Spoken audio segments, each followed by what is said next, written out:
देखिए atomic structure के अंदर आपको एग्ज़ाम पॉइंट ऑफ व्यू के हिसाब से क्या पढ़ना है, ठीक है। तो हम क्विकली एक एक टॉपिक लिखते हैं और फिर उसको समझ लेते हैं। तो एटॉमिक स्ट्रक्चर, अभी इसमें क्या है, एक तो सब एटॉमिक पार्टिकल है। तो ये जो सब एटॉमिक पार्टिकल है इसके ऊपर आपको बहुत ज़्यादा पीएचडी नहीं करनी है। सब एटॉमिक पार्टिकल्स बस आप सिंपली क्या याद रखिए कि इसमें कैथोड रेज आता है एक तो, ठीक है, और बाद में कैथोड रेज को ही हमने क्या बोलना था, इलेक्ट्रॉन। अब ये जो इलेक्ट्रॉन है इसके ऊपर एक तो चार्ज होता है और एक मास होता है। तो भाई ये दोनों वैल्यू आपको याद करनी है। तो चार्ज कितना होता है, 1.6 इंटू 10⁻⁻19 कूलम। तो ये चार्ज होता है नेगेटिव। तो यहाँ पे इलेक्ट्रॉन के बारे में आपको लिखना है तो आप लिखेंगे नेगेटिवली चार्ज पार्टिकल, ठीक है, नेगेटिवली चार्ज पार्टिकल। ये कैथोड रेज भी है, तो इनका क्या होगा, एक आध प्रॉपर्टी रहेगा। तो इसको आप थोड़ा सा पढ़ लीजिएगा कि प्रॉपर्टीज ऑफ कैथोड रेज क्या है। सिमिलरली एक दूसरा है, उसको हम लोग बोलते हैं एनोड रेज, ठीक है, एनोड रेज। एंड समटाइम हम लोग इनको कैनाल रेज भी बोलते हैं, ठीक है, कैनाल रेज ये बोलेंगे। अभी जो कैनाल रेज हैं या एनोड रेज हैं, इन्हीं का नाम आगे जाके क्या बनता है, प्रोटॉन। अच्छा, यहाँ पे मास की जो वैल्यू है वो कितनी होती है, 9.1 इंटू 10⁻⁻31 kg, ठीक है। प्रोटॉन है, तो जो प्रोटॉन होता है वो क्या होता है, पॉजिटिवली चार्ज होता है, ठीक है, पॉजिटिवली चार्ज्ड। तो पॉजिटिवली चार्ज, इसमें आपको चार्ज की वैल्यू याद रखनी है 1.6 इंटू 10⁻⁻19 कूलम। यानी कि प्रोटॉन के ऊपर जितना चार्ज है उतना इलेक्ट्रॉन के ऊपर चार्ज है। और ये जो है सबसे स्मॉल यूनिट है चार्ज को मेज़र करने की, और इसको हम लोग ई बोलते हैं, -e। और इसको हम लोग बोलेंगे प्लस का ई। और इसका जो मास होता है m, mass of proton, that is 1.67 into 10⁻⁻27 kg, ये मास होगा।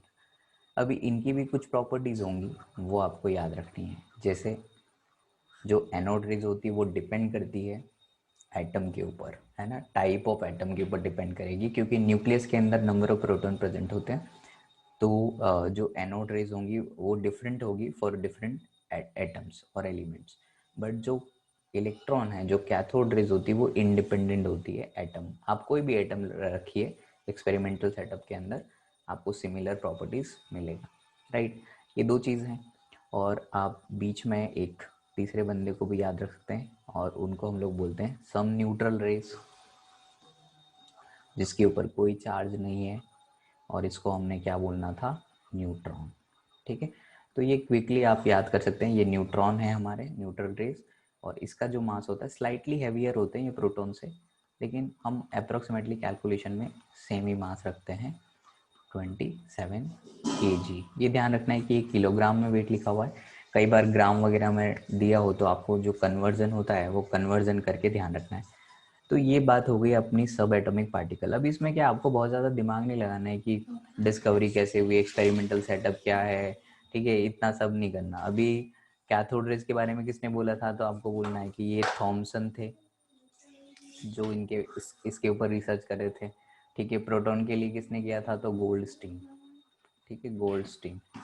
और न्यूट्रल रेज या न्यूट्रॉन के लिए किसने बात की थी, तो आपको पता है ये थे चैडविक, ठीक है। तो बस इतना आपको याद है तो बहुत है, मतलब सब एटॉमिक पार्टिकल के बारे में।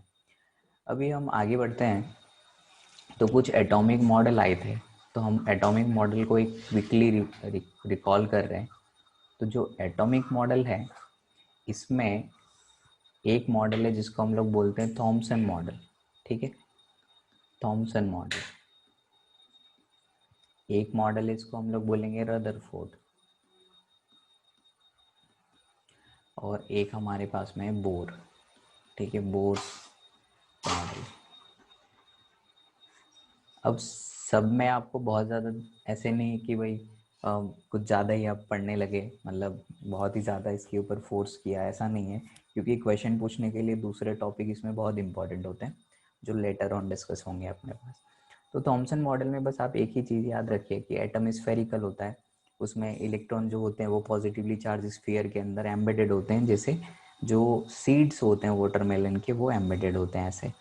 और यहाँ पे जो कॉन्सेप्ट आया था उसको हम लोग बोलते हैं इलेक्ट्रिकल न्यूट्रलिटी कॉन्सेप्ट। तो इलेक्ट्रिकल न्यूट्रलिटी कॉन्सेप्ट यहाँ पे एक्सप्लेन किया गया था इस मॉडल के द्वारा। तो ये इसकी खास बात है, इलेक्ट्रिकल न्यूट्रलिटी कॉन्सेप्ट, यानी कि जितने नंबर ऑफ प्रोटॉन होंगे उतने नंबर ऑफ इलेक्ट्रॉन होंगे, ये बात थॉमसन ने बोल दी थी, राइट। उसके बाद में रदरफोर्ड के जो मॉडल है उसके अंदर क्या खास बात हुई, तो इसके अंदर न्यूक्लियस की डिस्कवरी हुई, वो एक यहाँ पे खास बात थी।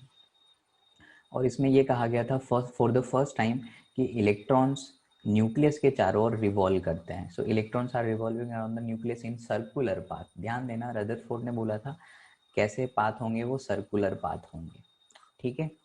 लेकिन इसके साथ प्रॉब्लम क्या हो गया कि यहाँ पे है पॉजिटिव चार्ज, यहाँ पे है नेगेटिव। तो आप तो जानते हैं कि पॉजिटिव और नेगेटिव के बीच में अट्रैक्शन होगा, और अगर अट्रैक्शन हुआ तो क्या होगा, इलेक्ट्रॉन फाइनली न्यूक्लियस की तरफ अट्रैक्ट होता जाएगा and it will follow the spiral path like this. ये न्यूक्लियस है, अभी यहाँ पे इलेक्ट्रॉन था तो ये ऐसे अट्रैक्ट होता जाएगा, इसके क्लोज जाता जाएगा और finally it will fall into the nucleus. So that will disturb the stability. तो ना तो थॉमसन मॉडल स्टेबिलिटी एक्सप्लेन कर पाया था, ना रदरफोर्ड मॉडल स्टेबिलिटी एक्सप्लेन कर पाया था, ठीक है, ये चीज़ है। अब बोर मॉडल ने क्या कहा कि जो भी रदरफोर्ड मॉडल है वो बिल्कुल सही है, कोई उसमें दिक्कत नहीं है, बस उसने ये कहा कि इलेक्ट्रॉन इस तरह का जो स्पाइरल पाथ फॉलो कर रहा है वो नहीं कर पाएगा, बिकॉज इलेक्ट्रॉन सिर्फ रिवॉल्व करता है डिस्क्रीट ऑर्बिटल में। इलेक्ट्रॉन कहाँ पर रिवॉल्व करता है, उसको उसने बोला कि फिक्स्ड ऑर्बिट होते हैं, फिक्स्ड ऑर्बिट होते हैं वहाँ पे। फिक्स्ड ऑर्बिट को ही हमने क्या बोला था, हमने बोला था स्टेशनरी ऑर्बिट। इसी को हमने क्या बोला, स्टेशनरी ऑर्बिट, ठीक है, फिक्स्ड ऑर्बिट।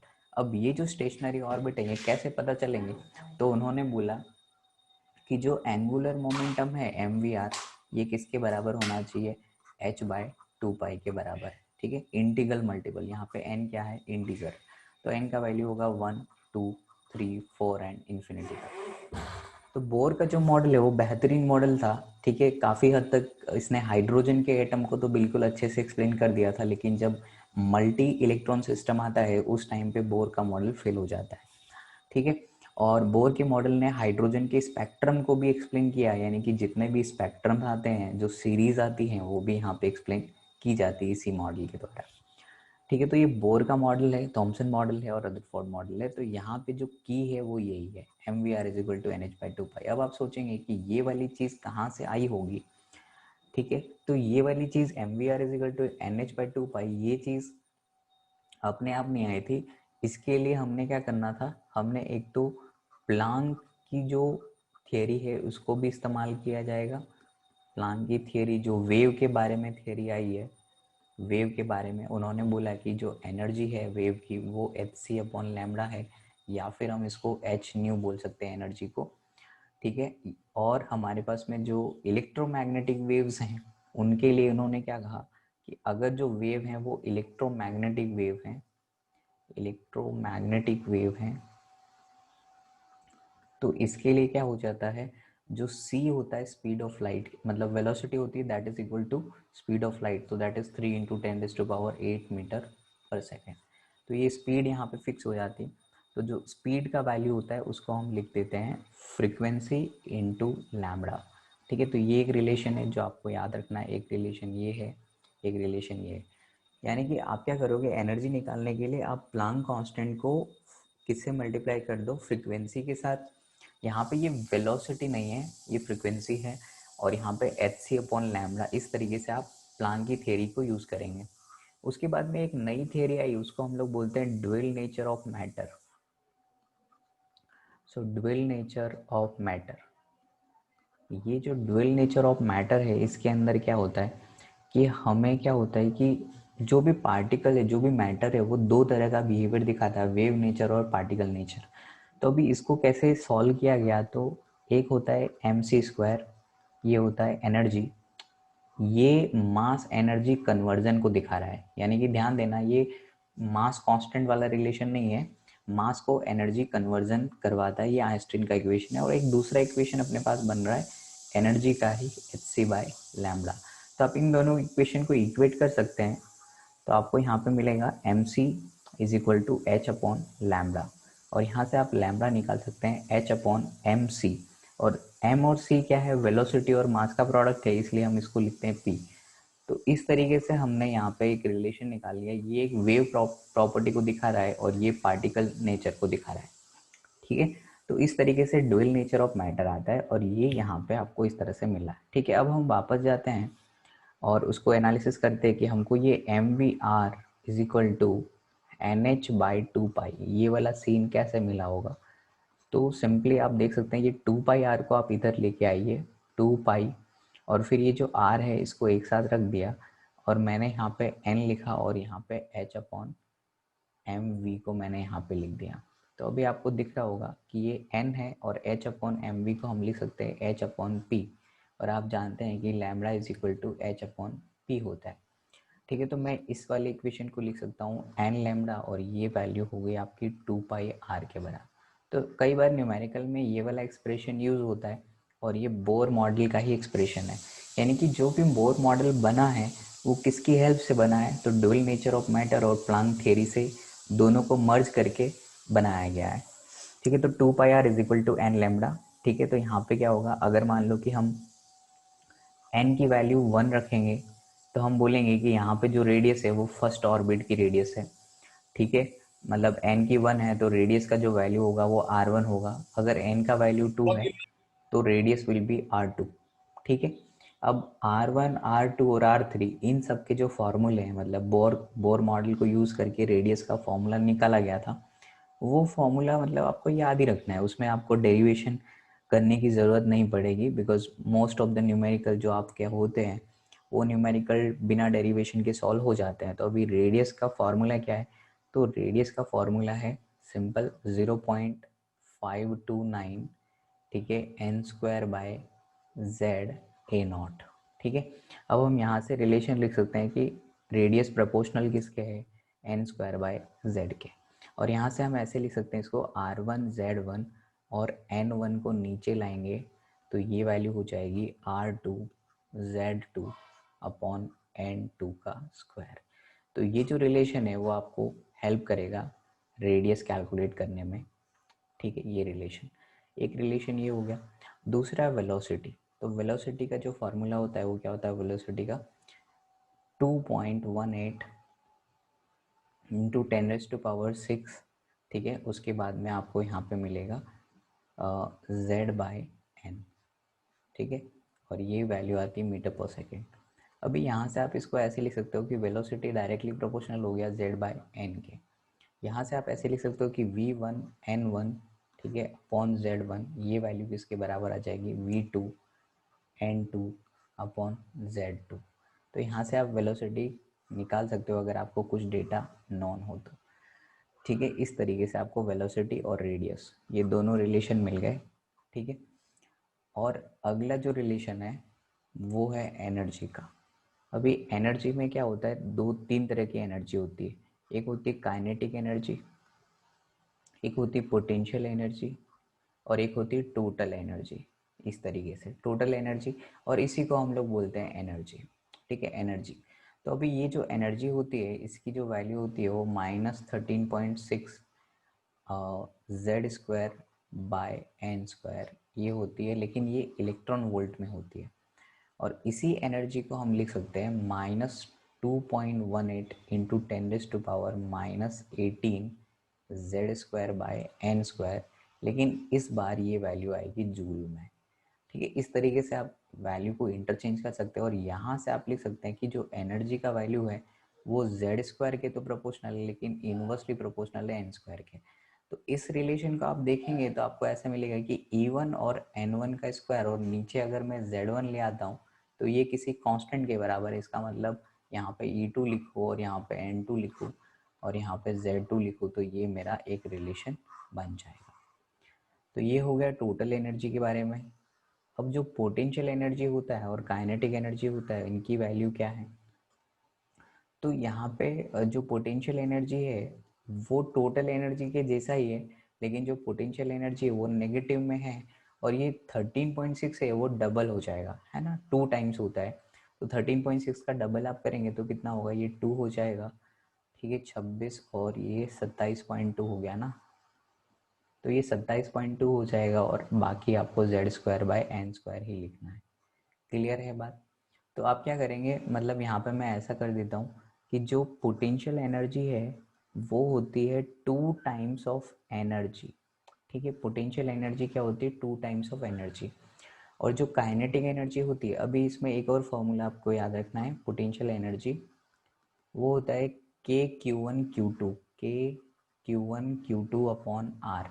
तो यहाँ से आप लिख सकते हैं Q1/Q2 की जगह पे k, और Q1/Q2 की जगह पे आप लिखेंगे ZE और E/R, ठीक है। तो ये होगी पोटेंशियल एनर्जी, और ये वैल्यू हमेशा नेगेटिव में आएगी, ठीक है, इस तरीके से। अब काइनेटिक एनर्जी के लिए आप क्या कर सकते हैं, आप अपने फॉर्मूले को थोड़ा मॉडिफाई कर सकते हैं, जैसे mvr=NH/2 था, ठीक है। तो अभी मुझे इसको काइनेटिक एनर्जी में कन्वर्ट करना है, तो मैं इसको mv को लिख सकता हूँ NH/2, और फिर r को मैं नीचे ले आया, ठीक है। अब मैं इसको स्क्वायर करता हूँ, तो मैं इसको भी स्क्वायर करूँगा, ठीक है। तो ये मुझे मिलेगा m²v², और ये मिलेगा मुझे n²h²/4π²r², ठीक है, इस तरीके का रिलेशन मिलेगा। और अगर मैं इसमें 1/2 से मल्टीप्लाई कर देता हूँ और इसको 1/2 से मल्टीप्लाई कर देता हूँ, अभी एक m को मैं यहाँ पे लेके जा रहा हूँ, तो आपको दिख रहा होगा कि ये चीज़ काइनेटिक एनर्जी बन गई है, और ये वैल्यू मिल रहा है हाफ, ठीक है, n²h²/4π²m नीचे आएगा, और r² आएगा। क्लियर है? तो ये काइनेटिक एनर्जी है। लेकिन अगर आप ओवरऑल रिलेशन देखेंगे तो काइनेटिक एनर्जी की वैल्यू टोटल जो एनर्जी है उसके इक्वल आती है, और इक्वल आती है तो यहाँ पे मैं एक सिंपल रिलेशन लिख देता हूँ कि kinetic energy is equal to total energy, लेकिन यहाँ पे माइनस रखेंगे so that kinetic energy is always positive. और इसको अगर मेरे को लिखना है तो मैं लिखूंगा पोटेंशियल एनर्जी डिवाइड बाई 2, और इसके सामने भी माइनस। तो इस तरीके से आपको रिलेशन मिलेगा। So this is the relation between overall like kinetic energy, total energy और ऐसा सब, ठीक है। तो इनका कैसे इस्तेमाल करना है तो वो न्यूमेरिकल से आपको पता चल जाएगा, ठीक है। यहाँ तक आपको समझ में आ गया होगा। तो आगे बात करते हैं। तो ये था अपना बोर मॉडल वाला पार्ट। इसके बाद में हमारे पास में जो डी ब्रॉगली वाला रिलेशन आता है उसमें आप थोड़ा मॉडिफिकेशन कर सकते हो। वो मॉडिफिकेशन क्या है तो क्विकली हम उसको देख लेते हैं। जैसे हमारे पास जो रिलेशन है मैं डायरेक्टली उसी को लिख रहा हूँ। जैसे लैम्बडा इज इक्वल टू क्या था, h/p। अभी अभी हम p को क्या लिख सकते हैं, थोड़ा p का मॉडिफिकेशन आप देख सकते हैं इस तरीके से। अगर मैं इसको स्क्वायर करता हूँ तो मुझे ये वाली वैल्यू भी स्क्वायर में इस तरह से दिखाई देगी। और अभी मैं क्या कर रहा हूँ, p² को मैं इधर एक m को इधर ले आया, तो अभी यहाँ पे तो एक ऐसा दिखेगा। और अगर मैं इसको हाफ से मल्टीप्लाई कर दूँ, इसको भी हाफ से मल्टीप्लाई कर दूँ, तो आपको यहाँ से ये दिख रहा होगा कि काइनेटिक एनर्जी का जो वैल्यू है, ये काइनेटिक एनर्जी है आपकी, तो ये वैल्यू किसके बराबर आ रही है, p²/2m के बराबर आ रही है। और अगर मैं इस p को निकालना चाहूँ तो मैं ऐसे लिख सकता हूँ कि 2m, ठीक है, ke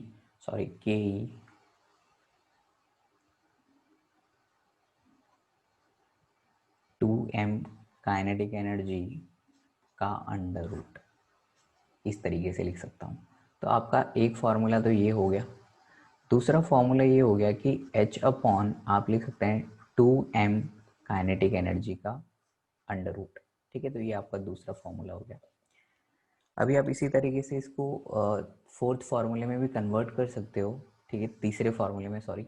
अभी तीसरा फार्मूला कैसे बनेगा, तो मान लेते हैं कि आपने किसी चार्ज पार्टिकल को एक्सीलरेट कराया। तो चार्ज पार्टिकल को अगर आप एक्सीलरेट कराते हैं तो क्या होता है कि उसके पास में कुछ वोल्टेज होती है, ठीक है, v वोल्टेज होता है। अभी ये वोल्टेज है और इसको चार्ज से मल्टीप्लाई कर देते हैं E से, तो ये हो गई एनर्जी। और ये एनर्जी किसके बराबर होगी, तो हाफ mv² के बराबर होगी, यानी कि ये वैल्यू किसके बराबर हो गया, काइनेटिक एनर्जी के बराबर। तो अगर आप काइनेटिक एनर्जी की जगह पे ईवी रख देते हैं तो ये रिलेशन एक और मिल जाएगा आपको, H/2m, और के के बदले में आप लिखेंगे E मतलब चार्ज, ठीक है, इनटू वोल्टेज। तो यहाँ पे आपको वोल्टेज मिल जाएगा, ठीक है। इस तरीके से आप इसको अंडर रूट में डाल सकते हैं, ये आपको थर्ड इक्वेशन मिल गया, ठीक है। तो यहाँ पे आपको याद रखना है कि काइनेटिक एनर्जी को हम लिख सकते हैं चार्ज इनटू वोल्टेज, ठीक है। इस तरीके से आप इन फॉर्मूलेज को मॉडिफाई कर सकते हो depending on your requirement. Okay, इतनी बात समझ में आ गई होगी आपको, ये ड्यूअल नेचर वाला सीन है, ठीक है। फिर जो स्पेक्ट्रम वाली चीज़ है उसमें आपको बहुत ज़्यादा दिमाग लगाना नहीं है, वो सिंपल फार्मूला है, ठीक है। और उसमें जो स्पेक्ट्रल सीरीज़ है उनके बारे में थोड़ा आपको पढ़ना है कि लाइमन सीरीज़ क्या होता है, बाल्मर सीरीज़ क्या होता है, पार्शियन, ब्रैकेट, फंड और हम्फ्री। अभी उसमें एक बाल्मर सीरीज़ ऐसा है जो विजिबल रीजन में फॉल करता है, और विजिबल रीजन में फॉल करने की वजह से हमको कलर दिखाई देते हैं, ठीक है। जो लाइमन सीरीज होता है वो अल्ट्रावायलेट में फॉल करता है, और बाकी के जो होते हैं वो इंफ्रारेड में होते हैं। तो आपको पता है अल्ट्रावायलेट को आप नहीं देख सकते और इंफ्रारेड को भी आप नहीं देख सकते, ठीक है। तो ये है। उसके बाद में आपको नंबर ऑफ स्पेक्ट्रल लाइन से क्वेश्चन पूछा जा सकता है कि नंबर ऑफ स्पेक्ट्रल लाइन कैसे कैलकुलेट करते हैं, ठीक है। तो उसके बारे में भी हम चर्चा करेंगे, ठीक है। तो अभी क्विकली आप इनको देख लीजिए, ठीक है, इसको देख लीजिए फटाफट से। इसमें किसी स्टूडेंट को कोई दिक्कत है तो बोलिए।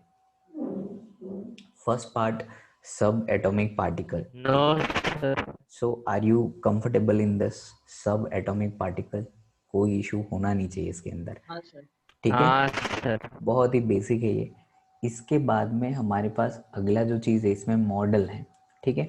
तो अभी ये मॉडल क्या है, रदरफोर्ड। अभी इसमें अल्फा स्कैटरिंग एक्सपेरिमेंट भी है ना, गोल्ड फॉइल एक्सपेरिमेंट, ये सब क्लास 9th की चीज़ें हैं ना, तो उसमें मैं ज़्यादा नहीं बता रहा हूँ।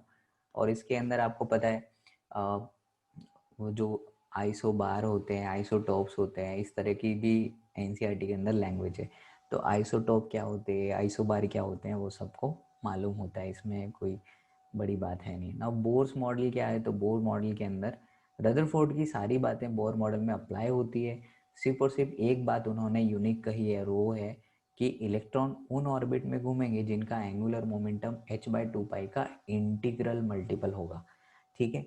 ये कह के उन्होंने सारी चीज़ों को सॉल्व कर दिया था। उसके बाद में उन्होंने अपने मॉडल से एनर्जी वगैरह कैलकुलेट किया था, ठीक है। तो उन्होंने किसकी हेल्प ली थी, तो यहाँ पे प्लांक की और ड्यूअल नेचर ऑफ मैटर, इन दोनों की, और इवन आइंस्टाइन का जो इक्वेशन है इसकी भी मदद यहाँ पे ली जाएगी इनडायरेक्टली। नाउ यहाँ पे कुछ रिलेशन है, मतलब इसको मैंने आप डिराइव करके दिखाया आपको। उसके बाद में यहाँ पे आपको रेडियस वेलोसिटी के बारे में बताया गया कि रेडियस अगर कभी आपको किसी ऑर्बिटल की पूछे, लेकिन ध्यान रहे ये सारे फॉर्मूले हाइड्रोजन लाइक स्पीसीज में अप्लाई होती है। किसमें? Hydrogen like species. मतलब आप हर कहीं पे ये फॉर्मूले अप्लाई नहीं कर सकते हैं। आपको ध्यान रखना है कि हाइड्रोजन लाइक स्पीसीज, यानी कि हाइड्रोजन लाइक मतलब एक हाइड्रोजन, फिर आपको अगर हीलियम में अप्लाई करना है तो इस पर प्लस लगाना है, अगर आपको लिथियम पे लगाना है तो यहाँ पे +2 करना है, और अगर बेरिलियम पे लगाना है तो यहाँ पे +3 करना है। यानी कि हाइड्रोजन लाइक स्पीसीज का यहाँ पे सिंपल मतलब है एक इलेक्ट्रॉन सिस्टम, यानी कि आपके पास में प्रोटॉन का कितना भी नंबर हो सकता है उस एटम के अंदर, लेकिन इलेक्ट्रॉन खाली 1 होना चाहिए, ओनली 1 होना चाहिए। क्लियर है बात? ठीक है। तो यहाँ पे जो एनर्जी वाला फॉर्मूला है वो यहाँ पे ये रहा एनर्जी का फॉर्मूला। तो अभी क्या होता है कि अगर मान लो किसी में एक ही इलेक्ट्रॉन है, 1 इलेक्ट्रॉन सिस्टम है, तो 1 इलेक्ट्रॉन सिस्टम का खास बात क्या होता है, इलेक्ट्रॉन हमेशा पहले ऑर्बिट में प्रेजेंट होगा। समझ आ रही बात? इलेक्ट्रॉन हमेशा कहाँ पर होगा? फर्स्ट ऑर्बिट में, यानी कि फर्स्ट सेल के फर्स्ट सब सेल में, यानी कि 1s1 में प्रेजेंट होगा। सबको समझ में आ रहा है? और आयनाइजेशन एंथैल्पी एक टर्म होती है, ध्यान से समझना। अभी आप सीख गए हैं तो अभी हम इसके लिए हम इसको समझते हैं। कि जो आयनाइजेशन एंथैल्पी होती है वो क्या होती है, आउटर मोस्ट इलेक्ट्रॉन को निकालने में कितनी एनर्जी लगती है, उसी को आयनाइजेशन एंथैल्पी बोलते हैं। सही बात है। अब अगर मैं ये कह रहा हूँ कि यहाँ से जो एनर्जी निकल रही है उसी को हम आयनाइजेशन एंथैल्पी बोल सकते हैं, अगर हमारे पास में हाइड्रोजन लाइक स्पीसीज है तो। क्लियर है बात? ठीक है। तो जब भी आपको आयनाइजेशन एंथैल्पी कैलकुलेट करने को बोले तो उस केस में आपको हमेशा याद रखना है कि n की वैल्यू 1 रख देनी है। क्या रखनी है? n की वैल्यू 1 रख देनी है, क्योंकि एक इलेक्ट्रॉन है और एक इलेक्ट्रॉन है तो ऑब्वियसली वो फर्स्ट ऑर्बिट में ऑक्यूपाई होगा और वहां से आपको इलेक्ट्रॉन को रिलीज करना होगा। क्लियर है बात? समझ में आ रही बात? अगर आपको बोले, अभी मैं आपको एक क्वेश्चन पूछता हूँ, क्योंकि इस तरह का क्वेश्चन आपको एग्जाम में मिल सकता है।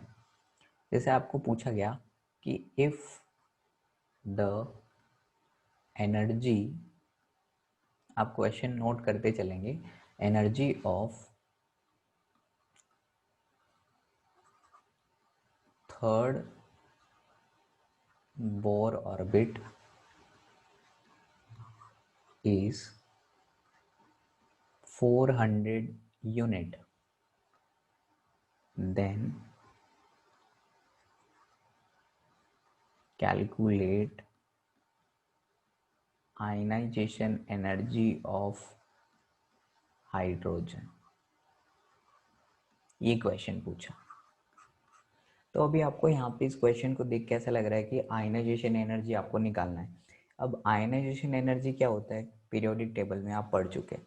पीरियोडिक टेबल में आपको पता है कि अगर आपके पास में एक इलेक्ट्रॉन है तो हम आयनाइजेशन एंथैल्पी को कैसे डिफाइन करेंगे, हम ये बोलेंगे कि आउटर मोस्ट इलेक्ट्रॉन जो भी प्रेजेंट है उसको हटा दीजिए। अभी कोई सिस्टम में एक ही इलेक्ट्रॉन है तो वो कहाँ पर प्रेजेंट होगा, हाइड्रोजन के केस में वो कहाँ पर होगा, 1s1 में। ठीक है, ये चीज़ है। अब यहाँ से इलेक्ट्रॉन निकालना है तो यहाँ से आपको n का वैल्यू कितना मिलेगा, 1 मिलेगा कि नहीं, बताइए। तो इस क्वेश्चन का सॉल्यूशन करके बताओ मुझे कितना आ रहा है आंसर।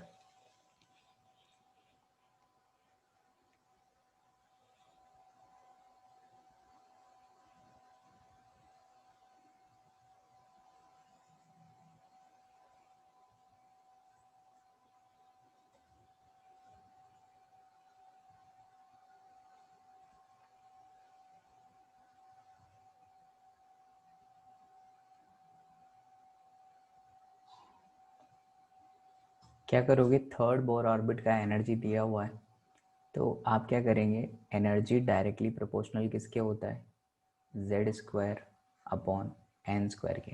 और आपको पता है कि जेड का वैल्यू 1 है तो मैं यहाँ पे लिख सकता हूँ E1 N1 square is equal to E2 N2 square.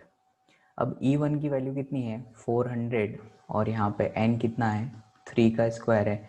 E2 आपको फाइंड करना है और यहाँ पे 1 का स्क्वायर आएगा, तो E का वैल्यू कितना आ गया, 9 इंटू 400। क्लियर है बात? ठीक है। Yes sir.